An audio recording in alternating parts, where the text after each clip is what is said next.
রাতবেলা চিল্লাচিল্লি শব্দ শুনে তারপর আমাদের দারোয়ান আছে নিচের গেটে, তাকে জানাইছি আমরা, জানাবার তারা আবার ফোন দিয়ে আমরা জানাইছি। পরে সে যাই দেখতে গেটে কেউ নেই, না থাকায় সে চলে আসছে, জেনে আসছে যে আমাদের পাঁচতলায় নাকি কোনো মেয়ে একটা অসুস্থ, তার গার্জিয়ান এসে বলে গেছে পোস্টের নিচের দারোয়ানের, অন্য দারোয়ানের কাছে।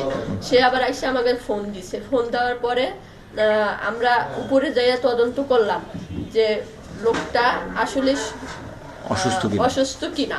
4 তলায় গেছি, একটা আপু ছিল সজাগ, সে তার সাথে কথা বলে 5 তলায় গেছি। প্রথম তলায় গেছি, ওইখানে কোনো লোক নাই।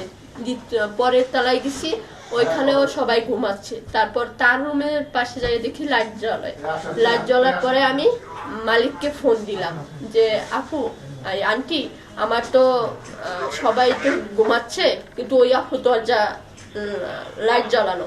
তাহলে সে বললো নাকি, তাহলে আচ্ছা তুমি নিচে আসো, তাহলে আমি দেখতেছি। পরে নিচে আসছে, পরে ফোন দিছে, 3-4টা ফোন দিছে, ধরে নাই।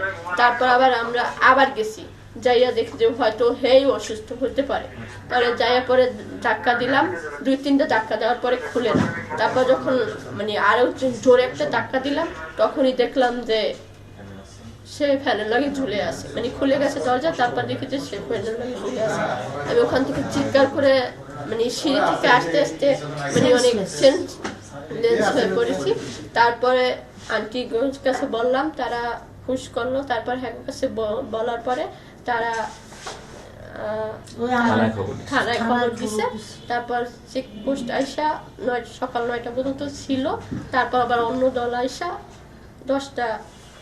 তবে তার মোবাইলে আমাদের যে পুলিশ বাবারা আসছে না, তারা বলছে যে ওনাকে ওই যে সরাসরি ভিডিও করে না, সেই ভিডিও করছে। আর ওই যে ওর যে একটা বন্ধু ওরে নামাই দিয়ে গেছে না, সে বলছে তার কাছে নাকি কি বলছে, কোন বন্ধুর লগে ঝগড়া। এরপর তার কাছে বলছে হাদি আছে না, হাদি ওই যে গুলি খাইছে, কইছে যে হাদি ভাইয়ের মৃত্যু আমি দেখতে পারবো না, তার আগে আমি মরে যাব। এটা নাকি ওই ছেলেটাকে বলছে। ওই ছেলেটার মুখ থেকে আমরা আজকে শুনছি।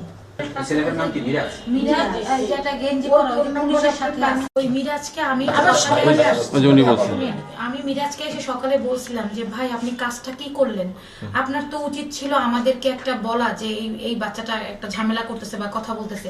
তখন সে বলছে কি আমি অতটা গ্রুপ নোটিস করিনি যে এরকম হবে। সে আমাকে বলতেছিল যে আমার খারাপ লাগতেছে, আমি এগুলো সহ্য করতে পারবো না, তার অভ্যন্তরীণ। আর আমি তাকে যতদিন যাবত চিনি, তাকে মাঝে মাঝেই ফ্রাস্ট্রেট দেখা যায়। এখন আপা প্রতিদিন যার সমস্যা হয় সেটা তো কেউ অতটা করে না। তারপরও আমি আসছি,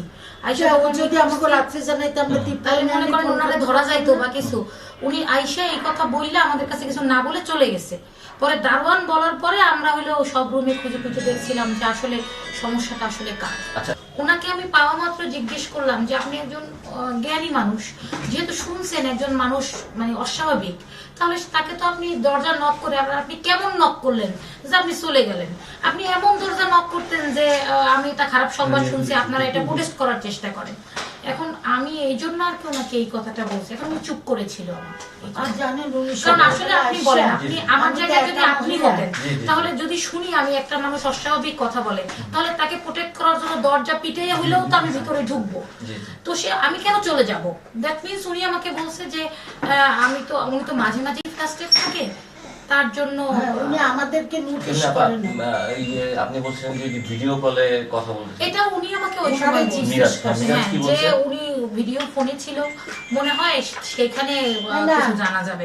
আমি বলছি ভিডিও ফোনে অ্যাক্টিভ ছিল। তখন আমি বলছি কার সাথে ছিল? আপনার সাথে ছিল? না, আমার সাথে ছিল না। আমি বলছি কার সাথে ছিল? তার কি নাম জানেন আপনি? উনি বলছেন একটু পরে অনেক লোক আছে।